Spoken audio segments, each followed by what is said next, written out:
Election से कबल ही 22,000 से ज्यादा सियासी कारकुनान गिरफ्तार, 80,000 के करीब सियासी रहनुमाओं पर FIRs और 600 से जायद को अदालतों से सजाएं। अपोजिशन का इंतखाबात के बॉयकॉट और गैर सियासी निगरान हुकूमत लाने का मुतालबा, जबकि हुकूमत और इलेक्शन कमीशन बजिद हैं कि इंतखाबात शफाफ और गैर जानिबदार तरीके से मुनक्किद किए जा रहे हैं। यही नहीं, गैर मुल्की हुकूमतें खुसूसन अमरीका की इंतखाबात में मुदाखलत, चीफ इलेक्शन कमिश्नर से मुलाकात और इलेक्शंस को शफाफ बनाने का मुतालबा।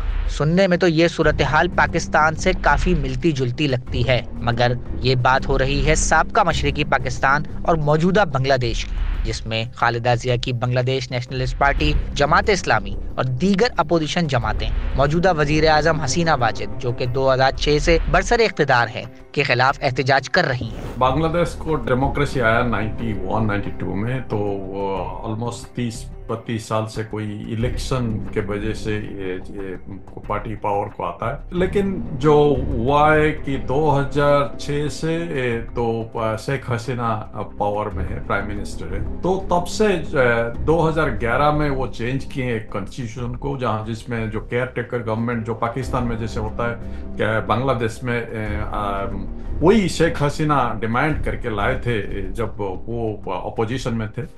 लेकिन जब आप पावर आने के बाद उसको हटा दिए, तब से वो इलेक्शन लड़ते जा रहे हैं बांग्लादेश में। बट वो इलेक्शन जब होता है तो ग्रेजुअली बांग्लादेश का पॉलिटिक्स भी बहुत डिफिकल्ट पॉलिटिक्स होता है। डेमोक्रेसी में बहुत वायलेंस भी है, तो और स्टेट जब कंट्रोल में है, आपके स्टेट अपैरेटस जो सिक्योरिटी आपके पास है, पुलिस, पैरामिलिट्री फोर्सेस आपके साथ है, तो वो बहुत कुछ हो सकता है जो आप इलेक्शन को आप मूव कर सकते हो। 2011 के बाद जो इलेक्शन सब हुआ है केयरटेकर गवर्नमेंट के बिना, तो वो शेख हसीना वो उसको कंट्रोल कर रहे हैं वो गवर्नमेंट को, तो इसमें आप जीत के आ रहे हैं। ऑपोजिशन उसको बैकआउट कर रहा है। जनवरी 7 को जो नेक्स्ट इलेक्शन हो रहा है वो एग्जैक्टली वही पहले जैसे हो रहा था और थोड़ा सा ज्यादा भी हो रहा है, क्योंकि एक तो मेन ऑपोजिशन पार्टी लड़ नहीं रहा है, दे आर डिमांडिंग कि केयरटेकर गवर्नमेंट हुए तो इलेक्शन लड़े, और एक जो जमात है जो इस्लामिक पार्टी है, वो probably second largest opposition party है, वो तो कोर्ट उनको बैन किया है लड़ने के लिए। तो क्या किए हैं कि हसीना गवर्नमेंट और उनके पार्टी आवामी लीग के को वो अपना कैंडिडेट दिए हैं, और अपना कैंडिडेट्स में कुछ ये कैंडिडेट जो होते हैं डमी कैंडिडेट्स दिए हैं, और कुछ अपोजिशन को ये सिलेक्ट करते हैं कि जो मतलब इनके साथ जो होंगे उनको बल्कि कुछ कैंडिडेट्स दिए हैं। तो ये दिखाने के लिए कि ये कैंडिडेट्स और इलेक्शन कंटेस्ट होगा, और इलेक्शन कंटेस्ट में वो एक डेमोक्रेसी का एक नजारा दिखाने के लिए वो चल रहा है। पूरा गवर्नमेंट जो शेख हसीना का गवर्नमेंट बांग्लादेश में है वो पूरा कंट्रोल में है, जो इलेक्शन कमीशन का, जुडिशियरी का और पैरामिलिट्री मिलिट्री फोर्सेस का। तो जब आप की इंस्टीट्यूशंस आपके कंट्रोल में है और आप जैसे भी चाहो आप इलेक्शन कर सकते हो, तो ये एक आप बोल सकते हैं कि फर्जी इलेक्शन हो रहा है जिसमें ऑपोजिशन है ही नहीं, और शेख हसीना अपना जीतेंगे उसमें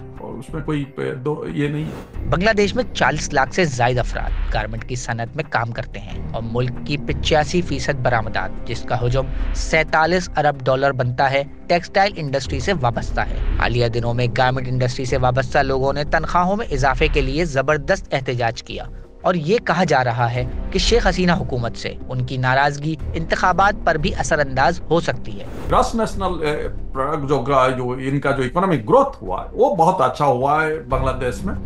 वो एक्सपोर्ट इकोनॉमी हुआ है, particularly garment export has become जो मेजर सोर्स है उनका।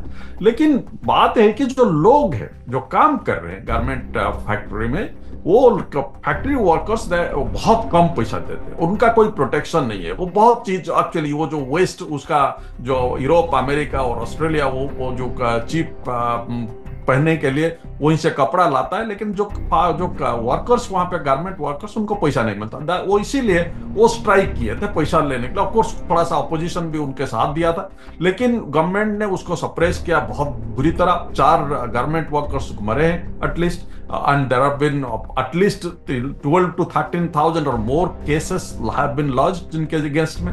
तो वो अब सप्रेस कर चुके हैं वो जो गारमेंट वर्कर्स प्रोटेस्ट को। एक और अहम फैक्टर जो बांग्लादेश में इंतखाबात पर असरअंदाज हो रहा है वो है अमेरिका, चीन और भारत की इन इंतखाबात में दिलचस्पी। चीन और भारत जो कि खित्ते में एक दूसरे के हरीफ हैं, बांग्लादेश में बज़ाहिर शेख हसीना की पुश्त पर खड़े हैं, जबकि अमेरिका जो कि वैसे तो चीन मुखालिफ और भारत का इत्तेहादी है, अपोजिशन जमातों के लिए लेवल प्लेइंग फील्ड की न सिर्फ मांग कर रहा है बल्कि इंतखाबात में रोड़े अटकाने वाले अफराद के अमेरिका में दाखिले पर पाबंदी भी लगा रहा है। शेख हसीना ने भी जवाबन अमेरिका पर इल्जाम लगाया है कि वो बांग्लादेश में मुंतखब हुकूमत का तख्ता उलटना चाहता है और कहा है कि वो तब ही अपोजिशन जमातों के साथ बात करेंगी जब अमेरिकी सदर जो बाइडन डोनाल्ड ट्रंप के साथ मुज़ाकरात करेंगे। अवामी लीग और शेख हसीना की अच्छी रिलेशनशिप बहुत पहले से, जो 1971 से बाद बहुत अच्छा रिलेशनशिप उनके साथ, उनके फादर के साथ और पार्टी के साथ इंडिया का रहा।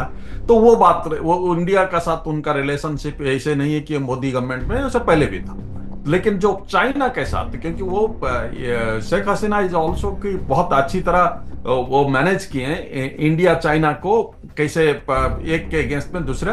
तो वो गेम में उनका एक फायदा हुआ है कि इंडिया चाइना दोनों उनके सपोर्ट कर रहे हैं, बिकॉज चाइना देखता है कि वो तो जीतने वाले हैं तो उनको अगेंस्ट में जाने की क्या फायदा है, और इंडिया देख रहा है कि वो दूसरा आएंगे तो फिर उनके मुश्किल होगा, तो इसलिए सपोर्ट करें। तो इंडिया चाइना का सपोर्ट तो शेख हसीना के साथ है, जो रीजनल सपोर्ट, जो रीजनल पावर्स जो होते हैं उनके सपोर्ट में।